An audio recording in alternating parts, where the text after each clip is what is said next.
Hello everyone, আসসালামু আলাইকুম। কেমন আছেন আপনারা? আশা করি সবাই খুব ভালো আছেন। আমিও খুব ভালো আছি। তো আজকে 21 রমজান চলে গেল। তো সবাই তো জানেন যে রমজান মানে সামনে ঈদ। তো খুব তাড়াতাড়ি ঈদ এসে পড়তেছে, আর মাত্র আছে হয়তো বা 9 দিন। তো 9 দিন পরে ঈদ হবে। এখন এটা আসলে চাঁদের উপর বলা যায় না। তো যাই হোক, আজকে যে বিষয় নিয়ে কথা বলবো সে বিষয় হলো আমাদের গরিবের প্রিন্স এবং লায়লা। তো কালকে তো আমি ঈদের শপিং নিয়ে কথা বলছিলাম, বাট আজকে লায়লা আর মজনুকে নিয়ে কথা বলবো। কারণ আপনারা সবাই জানেন, আমি ওই দিনও বলছি যে এখন তাদের নিয়ে একটু নেট দুনিয়ায় তাণ্ডব চলবেই। তো এখন আমি বলছিলাম লায়লা কিন্তু থামবে না। তো লায়লা এখন থামে নাই। লায়লা মিডিয়াতে এসে অলরেডি আলটিমেটাম দিয়ে দিছে মজনুর ওয়াইফকে যে 2 বছরের বেশি তাদের সম্পর্ক হয়তো বা টিকবে না। কারণ সেটাও জানাইছে যে সে টাকার প্রতি অ্যাডিক্টেড। যাই হোক, এটা আসলে তাদের ব্যক্তিগত বিষয়। টাকা নাকি কি সেটা তো আমরা আসলে জানি না। তারা তাদের নিয়ে 2 দিন পর পরই কথাবার্তা চলতেই থাকে, তো এখনো চলতেই আছে। তো যাই হোক, এখন সে অলরেডি অনলাইনে এসে তার ছবি ছিঁড়ছে, সাংবাদিকদের অলরেডি বললো, অনেক কিছুই বললো যে তাদের সংসার টিকবে না 2 মাস। ওই মেয়েকে আলটিমেটাম দিছে যে যাতে আম, তার থেকে দূরে থাকে। আর লায়লা মজনুর সম্পর্ক তো 4 বছর চলছে। এখন তাদের দুইজনের সম্পর্ক কতদিন চলে সেটা সে দেখবে, আর নানান কিছু। তো আমি ভিডিওগুলো দিয়ে দিচ্ছি, তো দেখতে পারবেন। তারপরে তার কাপড় চোপড় যেভাবে আলমারি থেকে ফেলে দিল, তো এটা এগুলা তো সবকিছুই মোটামুটি এখন নেট দুনিয়ায় ভাইরাল। তো আপনারা তো সবকিছু অলরেডি দেখছেন, তারপরে আমি আমার ভিডিওর গ্যাপে গ্যাপে দিয়ে দিচ্ছি। তো তাদের দুইজনকে নিয়ে এখন নেট দুনিয়া। তো এতদিন ছিল আলবি, ইকরা, তিথি, আর এখন হলো লায়লা আর মজনু, যে গরিবের প্রিন্স। তাদের নিয়ে নেট দুনিয়া কাঁপতেছে। তো এরকম সবসময় নেট দুনিয়া কেউ না কেউ থাকে।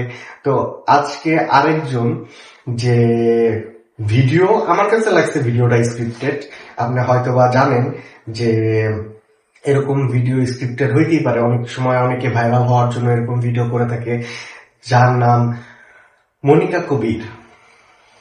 আপনারা হয়তো বা জানেন, অনেকে বলে রাশিয়া থেকে সে বাংলাদেশে আসছে ভাইরাল হওয়ার জন্য, আর Russian model. But I think সে রাশিয়ার মডেল কেমনে হইলো এটা আমি জানি না।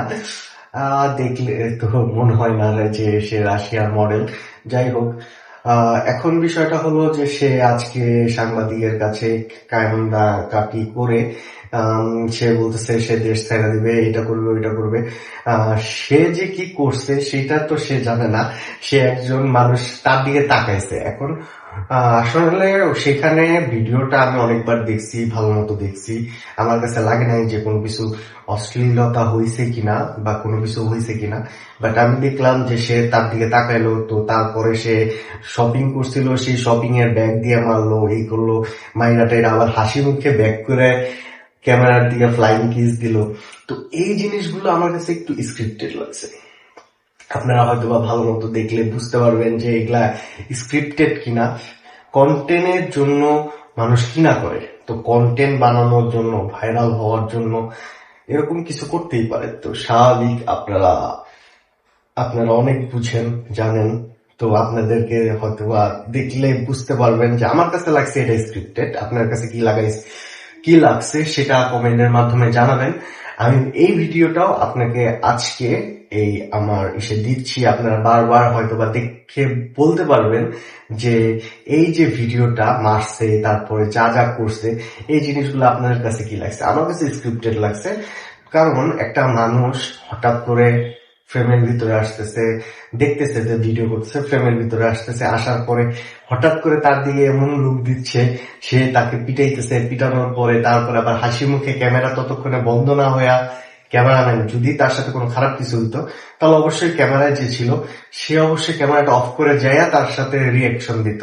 বাট সেখানে কিন্তু কোনো রিয়াকশন ছিল না, পুরাটাই ক্যামেরার মধ্যে আবদ্ধ করা হয়েছে। তাকে যে সে যে মারছে সেটাও আবদ্ধ করে, তারপরে আবার সে হাসি মুখে ব্যাক করতেছে সেটাও ক্যামেরায় নেওয়া হয়েছে, প্লাস ইভেন সে ফ্লাইং কিস দিল সেটাও। তো এই টোটাল যে কন্টেন্টটা আমার কাছে ফুললি লাগছে যে তারা এটা স্ক্রিপ্ট আকারে তৈরি করছে।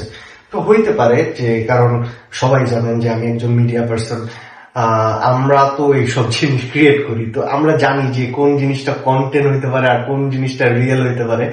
তো আমার কাছে লাগতেছে যে এই জিনিসটা পুরাটাই একটা স্ক্রিপ্টেড কন্টেন্ট ছিল।